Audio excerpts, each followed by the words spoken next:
Turasoma ibyanditswe byera mu gitabo cya Matayo 2 umurongo wa 17. Matayo 2:17. Abafite Bibiliya bashake nyarutse Matayo mu gitabo gitangira isezerano rishya kiri inyuma y'isezerano rya kera. Isezerano rya kera risozwa na Malaki, hanyuma hakurikiraho Matayo mu isezerano rishya. Matayo 2 umurongo wa 17. Beriti wabonye? Wadusomera 17 ugeze kuri 23. Turasoma. Nibwo ibyavuzwe n'umuhanuzi Yeremiya byasohoye ngo induru yumvikaniye irama yo kurira no kuboroga kwinshi. Rasheli aririra abana be, yanga guhozwa kuko batakiriho. Herode amaze gupfa, marayika w'umwami Imana araza abonekera Yosefu mu nzozi ari mu Egiputa ati, byuka usubize umwana na nyina mu gihugu cya Isiraheli, kuko abashakaga kumwica bapfuye. Arabyuka ajyana umwana na nyina basubira mu gihugu cya Isiraheli. Ariko yumvise yuko Arikelayo yimye i Yudaya, ahase Herode atinya kujyayo. Abwirizwa n'Imana mu nzozi ajya mu gihugu cy'i Galilaya, atura mu mudugudu witwa i Nazareti, ngo ibyavuzwe n'abahanuzi bisohore, ngo azitwa Umunazareti. Amen. Imana mugisha. Muricara turasenga. Uwera Mana yacu kandi Mana igira neza, tugushimiye ko wabanye natwe, waturinze na twakoze, waturinze na twatanze, ni ubuntu n'imbabazi watugiriye. Izina ryawe rihabwe icyubahiro.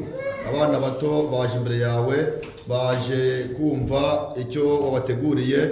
Emera nawe iri jambo tumaze gusoma udukurire umutsima utunga ubugingo bwacu. Umugisha abateranye bose, twese tugire umugisha, wigaragaze mu gutangira no guheruka. Tubyambaje mu izina ry'Umwami Yesu Kristo. Amen. Twongeye kubasuhuza mu izina ry'Umwami Yesu Kristo. Dushimira Imana cyane yabarinze, tunashimira Imana cyane ko itwitayeho muri byose. Ni ukuri Imana iri kugenda ikora umurimo munini, kuko ibyaraniye umwana w'umuntu ibyo abantu batashobora, Imana yo irabishoboye. Ibyo umuntu atakora, ibyo umuntu atabasha gukora, Imana irashoboye. Kuko Imana ni inyembaraga, Imana ni iy'ubutware, Imana ni iy'ubushobozi, kuko Bibiliya yanditse ngo Yesu Kristo niwe mwami w'abami, niwe mutware w'abatware, niwe gihangage uvuga ntagire umuvuguruza, ukora ibyo abantu batashobora. Amen. Ibyo bivugiye iki? Umurimo w'Uwiteka wenda ukora ni ukuri hagati muri twe urashimishije. Amen. Iyo mbabonye numva umutima wanjye unezerewe. Jya mbura gift nabaho, jya mbura ikintu nabwira Imana, kuko Imana ni Imana y'imbaraga. Amen. Nase hari ishimwe rikomeye. Namwumvishe ukuntu ritasomeye biriya. Murabyumvishe? Ntabwo nzi ko muri mwa ushaka kuba umuntu ushaka kugisoma Ikinyarwanda gutya. Ni umurimo Imana igenda ikora. Kubona mwese Imana igenda bashyiramo inyota yo kumenya agaciro n'umumaro wa Bibiliya. Amen. Ni umurimo ukomeye Imana iri gukora hagati muri twe. Kubona mwese Imana iri kubahishurira mukamenya ko mugomba kumva kandi mugatonda umurongo ku by'Imana ivuze. Ni umurimo ukomeye Imana cyangwa icyubahiro. Reka mbabwire ngo reka nimwe amashyi.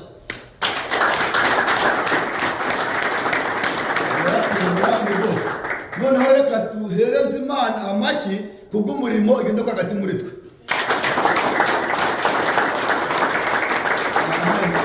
Amen. Iyo ndyamye, iyo mbyutse, njya ntekereza indirimbo bwa mbere mwaririmbye. Simba nyivuga iyo duteranye. Iriya ndirimbo yankoze ku mutima, noneho uburyo njye yankoze ku mutima. Namwe mwaririmbye atari amagambo gusa, ahubwo buri gushyira mu bikorwa. Ngo uyu mwaka utubere umwaka wo gukosora. Uyu mwaka n'uwanjye n'Imana. Nawe uririmba ati n'uwawe n'Imana. Amen. Nukuba buri muntu mu ruhande rwe yaririmbye ati uyu mwaka buri muntu mu ruhande rwe. Uyu mwaka n'uwanjye n'Imana. Muraririmba ati Imana, dusaba Imana ngo Imana duhereze gukosora. Amen. Kandi uko mwabiririmbye, uko mwabikoze, mugenda mubituramo umunsi ku munsi, ari Imana ari natwe, tukavuga ati Imana ishimwe. Amen. Kandi abone ukuntu mubyakira. Burya yabanga ubutaka bwiza y'ubuteyemo imbuto, ureba ukuntu imbuto izamuka. Umva umuntu birimo kandi uwo nyirabyo arabyakira. Byambare ukuntu mubicocomera, byambare ukuntu mubirya, byambare ukuntu mubyumva, navuga ati Imana ishimwe. Amen. Imana yibereye ku murimo. Njyewe dusabe nabwiriza, singira icyo nakora, singira umuntu ahindura, ariko ijambo ry'Imana rirahindura. Ijambo ry'Imana rikora umurimo. Ijambo ry'Imana rishobora byose. Umva uko birivuga ngo abasore b'imigenda bazagenda bananirwe, ariko abategereje Uwiteka. Haleluya. Ngo ariko abategereje Uwiteka ngo ntabwo bazacogora, ntabwo bazananirwa. Umusore w'umunyembaraga yananirwa, umugabo w'umunyembaraga yananirwa, ariko ijambo ry'Imana rishobora byose. Imana bw'icyubahiro. Hano twumvisha amagambo cyangwa kugira ngo tuganireho, ni amagambo magufi, ni amagambo make ari muri iki gitabo cy'Isezerano Rishya, Matayo 2:17 kugeza kuri 23. Reka twongere tubasubiremo di. Ijambo ry'Imana njyewe iyo ndyumvishe randyohera. Amen. Nanjye ni ibintu ntekerezaho bigasiga ubwenge bwawe, bigasiga ubwenge bwanjye. Ijambo ry'Imana ni igitabo cy'ubuhanga. Amen. Ijambo ry'Imana rirakomeye. Mu bantu bose bitwa ngo bazi kwandika, uzamateka yose uzashakisha, nimba uri umuntu w'umuhanga, sibyo?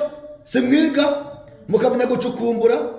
Babandi bitanga barashakisha, abashakashatsi ndetse n'abahaka, kandi akabara kwinjira, akinjira muri banki, akinjira mu cyumba amafaranga yatwaye, kumva akoze ibintu, kumva akoze ibintu. Azashakishe anyereke igitabo cyahwana na Bibiliya.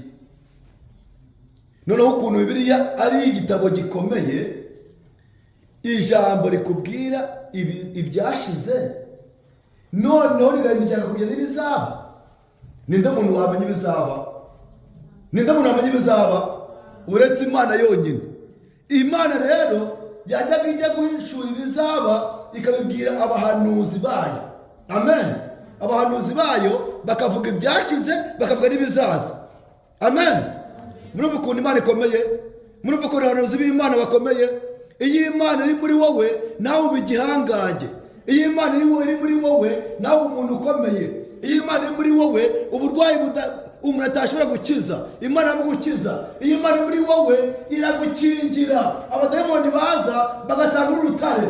Amen. Ibibazo byaza ugahagarara ugashikama, ushikamye kubera iki? Kuko uri mu Mana. Imana igihangaje. Mu ntangiriro haravuga ngo Uwiteka niwe Mana, niwe ngabo idukingira. Ibibazo byaza Uwiteka akaba hafi yawe. Ingorane zaza Uwiteka akaba hafi yawe. Kubera iki? Kuko nawe wakunze Imana ukayubahisha. Biravuga ko mwakunze gukiranuka ngo mukanga no gupfa, ngo niyo mpamvu nanjye nzatanga ingabo nyinshi zigapfa ku bwanyu. Amen. Noneho hano baradusomeye ati ngo nibwo ibyavuzwe n'umuhanuzi Yeremiya byasohoye ngo induru yumvikaniye i Rama, ngo yo kurira no kuboroga kwinshi, ngo Rasheli aririra abana be yanga guhozwa kuko batakiriho. Herode amaze gupfa, marayika w'umwami Imana araza abonekera Yosefu mu nzozi ari mu Egiputa ati byuka usubize umwana na nyina mu gihugu cy'Isiraheli kuko abashakaga kumwica bapfuye. Arabyuka ajyana umwana na nyina asubira mu gihugu cy'Isiraheli. Ariko yumvise yuko Arikelayo yimye i Yudaya ahase Herode, atinya kujyayo. Abwirizwa n'Imana mu nzozi ajya mu gihugu cy'i Galilaya, atura mu mudugudu witwa i Nazareti, ngo ibyavuzwe n'abahanuzi bisohore ngo azitwa Umunazareti. Amen. Murabyumvishe neza? Ni ukuvuga ngo hano hari igihe kibi, igihe bari guhiga abana b'abahungu bari kubahiga. Kubera iki? Icyo gihe cya gihe Yesu yavutse. Amaze kuvuka avuka nk'umuntu. Nuko Herode yari we mwami wari ku ngoma icyo gihe, yumvishe ngo hari umuntu wavutse, kandi umuntu wavutse mudasanzwe, yumva abanyabwenge ngo bajyanywe ngo ni ikimenyetso kujya kumuramya. Amen. Hanyuma Herode aravuga ati uwo muntu ngende mumurebe nanjye mumbwire njye kumuramya. Ariko Herode bivuga ari ububandi, ari amanyanga yo kugira ngo amenye ahantu uwo mwana yavukiye, atari gushaka kujya kumuramya, abo cyangwa kugira ngo nagirute namenye ahantu ari amwice cyangwa amwicishe. Hanyuma Herode ntiyaza kumenya ahantu uwo mwana Yesu ari. Ageze igihe aravuga ati kuko rero ntasobanukiwe uwo mwana ngo menye n'ahantu yavukiye, ngo menye n'ahantu ari, kandi akaba ari umwana uje kuza imbega, yumvishe ko ngaje kumusimbura ku ngoma. Yibaza ko Yesu aje kwima ingoma nk'abantu. Oya, yibaje ko ari umuntu usanzwe, ariko ntabwo ari umuntu usanzwe. Noneho aravuga ati nkurikije igihe uwo mwana yavukiye, hasa nk'ari guhita imyaka 2. Muri kubyumva neza? Hasa nk'ari guhita imyaka 2. Noneho ategeka abantu bose ngo abana b'abahungu batararenza imyaka 2 babice. Muri kumva? Ngo babahige babice. Noneho Yosefu abyumvishe abarahunze ajya mu Egiputa. Amaze kujya mu Egiputa bagomeza guhigwa. Noneho bumva ko Imana ikora ibintu. Herode yahigaga Yesu ngo amwice, aramubura, yica abana b'abahungu. Abahungu bari kuzira iki? Bari kuzira ubusa, bari gupfa ntacyo bakoze, bari guhigwa bagapfa, ariko bari guhigwa ari umwe, ariko hapfa abana benshi. Arangije Herode nawe ni umuntu, yari guhiga umuntu ngo amwice, ariko Herode aza gupfa mbere ye. Mwumva neza ukuntu Imana ikora. Herode aza gupfa. Amaze gupfa, nuko ngo umwuka w'Imana abwira Yosefu ati Yosefu we, fata umwana nyina ubasubize mu Isiraheli, kubera uwabahigaga, uwabashakaga, uwakuvugaga, uwagambaniraga amaze gupfa mbere yawe. Amen. Reka mubwire ngo ibiturwanya Imana abizi, abaduhiga Imana abazi, ariko ndakubwira ngo Imana niwe ngabo idukingira. Amen. Ijambo ry'aho tuganire ni ijambo rigufi rivuga riti ibyo twasezeranijwe n'Imana naho byatinda nta kabuza bizasohora. Amen. Amaze kubwira Yosefu arahaguruka afata inzira ngasubiye mu Isiraheli. ariko ari mu nzira atarajya mu Isirayeli ngo yumva ijwi rimubwiye ngo iki, ati fata umwana nyina, ariko yumvise yuko ari ngo arabyuka ajyana umwana na nyina asubira mu gihugu cya Isirayeli, ariko yumvise yuko ari Kelayo wimye i Yudaya ahase Herode atinya kujyayo, abwirizwa n'Imana mu nzozi ajya mu gihugu cy'i Galilaya, atura mu mudugudu witwa i Nazareti, ngo ibyavuzwe n'abahanuzi bisohore ngo azitwa Umunazareti. Iri jambo kuryumva neza, ngo byahanuwe bitaraba, byavuzwe kera mu kanwa k'abahanuzi. Niyo mpamvu ijambo tugira ngo ibyavuzwe mu kanwa k'umuhanuzi Yeremiya bisohore ngo azitwa Umunazareti. Amen. Hano hepfo ku 17 bavuze ati ngo nibwo ibyavuzwe n'umuhanuzi Yeremiya byasohoye ngo. Urumva? Ni ukuvuga ngo ijambo rya muhana muhumve neza, mwihangane mumurikire, tuyifate iminota mikeya. Ngo ibyavuzwe n'umuhanuzi Yeremiya bisohore ngo. Amen. Yabivuze bitaraba, harashize kera, harashize igihe, harashize imyaka, ariko ibyo Yeremiya hanuye biravuga ngo nuko ibyavuzwe n'umuhanuzi Yeremiya ngo bisohore ngo. Amen. Amen. Induru yumvikaniye irama yo kurira no kuboroga kwishi, ngo Rasheli arira abana be yanga guhozwa kuko batakiriho. Kuvuga ngo harabaye ibibazo, habaho urupfu kwa kumva ngo genocide cyangwa urupfu. Urumva bari guhiga abana b'abasore, bari guhiga abana b'abahungu, abana bari guhigwa bazira iki? Ni ukuvuga ngo icyo gihe cyari gikomeye, ababyeyi bari kuboroga, bari kurira, abana babo bashize, bari gupfa kubera iki? Bari kuzira iki? Bari kuzira ubusa. Ngo bari guhiga umwana Yesu. Yesu baramukura he? Ko ibyavuzwe n'umuhanuzi bigomba gusohora. Amen. Nibyo mbabwira. Hano hepfo haravuga ati ngo nuko ngo ariko yumvise yuko ari Kelayo n'umuhungu wa Herode. Herode ari guhiga Yesu, ahiga abana bo bose ngo bapfe, kugira ngo na Yesu ubwo atararenza ya myaka nawe yaza gupfa akagwa mu bandi. Muri kubyumva neza? Muri kuba politike Herode yari yakoze. Vuga ati abana bose mu myaka 2 mugeze mukureho. Ngeranije igihe babwiye ko yavutse, imyaka 2 kugeramo, abana bo bose mugeze mukureho, nawe wenda yakwendera muri bo. Uri kumva? Ariko hari ibyavuzwe, hari ibyahanuwe bigomba gusohora. Amen. Imana yaduhaye amasezerano, idusezeranya ko turi abana bayo, kandi umwana wayo aba arinzwe n'isezerano.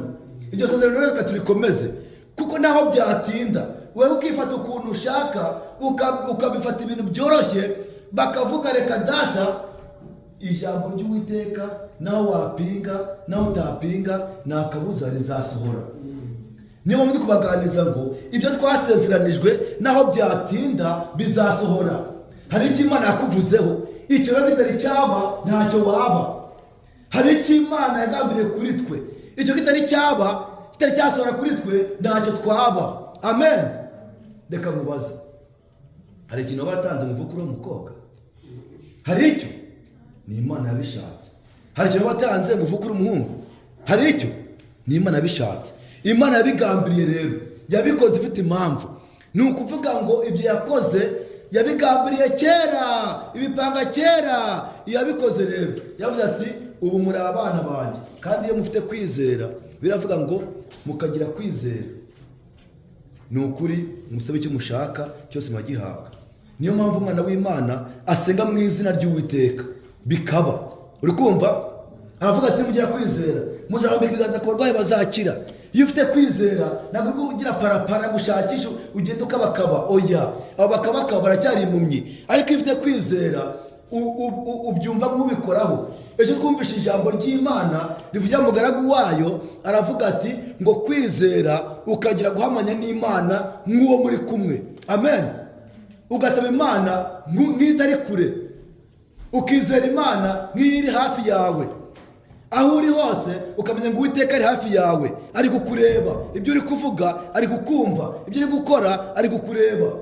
Nkunda kubwira abana banjye, ushaka gukora ibintu ukamisha, ngiye dusaba ukamisha pe, ukamisha, ariko finale nkabibona nk'aho bikoze turi kumwe. Kubera iki? Kuko Imana ishobora byose wabikoze wihishuza ngo ni mu bwisho ikagutamaza, nyuma y'iminsi runaka ikagushyira hanze, ikagushyira ahagaragara. Kubera iki? Kuko wagenze nabi bitagenda gushaka kw'Imana. Abana b'Imana rero bakora iby'Imana ishaka, bakenda nk'uko ijambo ry'Imana rishaka, kuko Imana yadusezeranije kandi yadusezeranije nta kabuza. Naho byatinda bitega amaso, ubitegereze, ubihanga amaso, bizasohora. Amen. Reka dusome hano kuri 3 n'ubundi umurongo wa 13. 3 umurongo wa 13 kugeza kuri 17. Aho n'ahandi kuri Matayo 3:13 ngo yimukira i Nazareti atura i Kaperinawumu n'umudugudu uri ku nyanja mu rugabano rwa Zebuloni na Nafutali, ngo ibyavuzwe n'umuhanuzi Yesaya bisohore, ngo mu gihugu cya Zabuloni na Nafutali, hafi y'inyanja, hakurya ya Yorodani n'i Galilaya y'abapagani, abantu bari bicaye mu mwijima babonye umucyo. Amen. Amen. Abantu bari bicaye mu mwijima babonye umucyo mwinshi, kandi abari bicaye mu gihugu cy'urupfu mu gihugu cy'urupfu no mu gicucu cyarwo bamurikiwe n'umucyo. Yesu ahera ubwo atangira kwigisha avuga ati mwihane, kuko ubwami bwo mu ijuru buri hafi. Amen. Muri kubyumva? Murabyumvishe neza? Ni ukuvuga ngo ndi kugira ngo dusoze, ariko mbabwira ngo ibyo twasezeranijwe n'Imana naho byatinda nta kabuza bizasohora. Ngo nuko ibyavuzwe n'umuhanuzi Yesaya bisohore, ngo mu gihugu cya Zebuloni na Nafutali, hafi y'inyanja, hakurya ya Yorodani n'i Galilaya y'abapagani. Hari bajya babwira abantu ngo yengura umupagani. Yakose umupagani ninde? Abapagani ni abantu batazi Imana, abantu batizera ijambo. Nabiriya bivuze ngo mu gihugu cy'abapagani batazi Imana, abari bari mu mwijima, sibyo? Bari bari mu mwijima bamurikiwe n'umucyo. Ariko turi ku magambo ngo ibyavuzwe n'abahanuzi bisohore, ngo bigenda bisohora ikintu ku kindi, ko byavuzwe n'abahanuzi. Amen. Nagira ngo nanjye mbashishikarize ukwizera twakiriye, ntabwo ari amagambo. Niba ubyizeye by'ukuri ubigumemo, kuko ibyo twasezeranijwe naho byatinda bizasohora. Irizaba imbuto nawe waritaba ukagenda ukacukura ukarishyira kure, rigenda rishakisha kuko ari mu kanya ryamenye ubutaka ryahindutse ryazamutse. Irizaba imbuto. Nimba rero umwana w'Imana ukaba wizeye aya magambo, ushikame ukomere, mubwira ngo intambara zose, cyane cyane ndabizi intambara abantu bahura nabo mu rungano rwanyu, abakobwa abahungu, intambara muhura nazo, mushikame mugume mu byizerwa. Izo ntambara ni iz'agahe gato, byanga bikunda ntacyo uzaba. Ibyahanuwe, ibyavuzwe n'abahanuzi, iby'Imana yasezeranije bitari byasohora. Amen. Iby'Imana yakuvuzeho, iby'Imana yamvuzeho, tubitegereze, naho byatinda bizasohora. Yavuze ngo tuyizere, turayizere, kandi byatubwiye intambwe ku ntambwe, umunsi ku munsi, mugenda mubituramo, tubituramo, tukamenya ibyiza, tukabishyira imbere, tugakora iby'Imana ishaka, tukareba gukora iby'isi ishaka. Turashoje rero, Imana ibahe umugisha. Amagambo twaganiraga iramagambo ati ibyo twasezeranijwe n'Imana naho byatinda mubitegereze, kwerezo bizasohora. Imana ibahe umugisha mu izina ry'Umwami wacu Yesu Kristo. Amen. Reka rero duhaguruke kugira ngo dusenge, hanyuma dusezeraneho, hanyuma tugende. Ariko amagambo twaganiraga amagambo meza atubwira ngo dukomere. Naho twaba turi abasore b'imigenda bazagenda bananirwe, bagenda bacogore, ariko bategereje Uwiteka ntago bazanirwa kandi ntago bazagira icyo bakena. Musabe mwizeye ibyo twasezeranijwe, naho byatinda kuherezo bizasohora. Imana y'umugisha mu izina rya Yesu Kristo. Reka twakire muri data utamuriza, nimba ari icyo yavuga yakivuga, hanyuma akaba nawe udusezerana n'isengesho, mu izina rya Yesu Kristo. Amen. Bari basuhuza izina ry'Umwami wacu Yesu Kristo. Amen. Ashobora byose, Uwiteka Mana nzima, turagushimira ko turaguhimbashe, izina ryawe rihabwe icyubahiro. Dushimishwe nuko uduhereje kuri gitondo, iki gitondo Uwiteka akomeje ibyo byacu biri muri cyo, Uwiteka turagushimiye izina ry'Umwami wacu Yesu Kristo. Tugiye kuva ngaho rero tujya mu bakuru, ndagusabye kugira ngo nawe tugiye kwicara no kumva ijambo ryawe, uduheze amatwi y'umwuka, tubashe kumva iby'umwuka buri matorero, izina ry'Umwami wacu Yesu Kristo. Twumvise yuko Uwiteka uri Imana isohoza amasezerano, ibyo wasezeranije nawe byatinda bizasohora, wagiye ubisorereza abera batubanjirije, natwe wadusezeranije Uwiteka, natwe twizeye tudashidikanya yuko ibyo dusezeranije Uwiteka uzabikora nk'Imana, izina ry'Umwami wacu Yesu Kristo. Niwibane natwe rero, kandi igikoresho ukoresheje muri kino gitondo ujye umugisha utagabanije, izina ry'Umwami wacu Yesu Kristo. Komeza ufate kandi ukomeze utuyobore, dusabirize kukuze muri Yesu Kristo.